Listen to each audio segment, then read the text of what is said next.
আল্লাহ আবেগ মাখা কণ্ঠে বলছেন, আমি মানুষ এবং জিন জাতিকে শুধুমাত্র আমার ইবাদত করার জন্যই সৃষ্টি করেছি। এটা আপনার পৃথিবীতে থাকার উদ্দেশ্য। আল্লাহ পাক এমনি এমনি খাওয়াচ্ছেন, এমনি এমনি পড়াচ্ছেন, শ্বাস নিচ্ছি আমরা এমনি এমনি। আল্লাহ পাক পরিবার দিয়েছেন, স্ত্রী সন্তান সব দিয়েছেন, ব্যবসা বাণিজ্য দিয়েছেন, এমনি সব কিছু আল্লাহ পাক এমনি আমাদেরকে ছেড়ে দিবেন। সূরা কিয়ামত শেষের দিকে আছে, মানুষ কি ভেবেছে তাকে এমনি ছেড়ে দেওয়া হবে?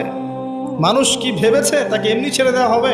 সূরা আনকাবুতের দিকেও আছে, প্রথমের দিকে, তোমরা কি ভেবেছো এমনি এমনি ছেড়ে দেওয়া হবে? সূরা বাকারা আল ইমরানের দিকেও আছে, আম হাসিবতুম আন তাদখুলুল জান্নাহ, এমনি এমনি জান্নাতে চলে যাবে।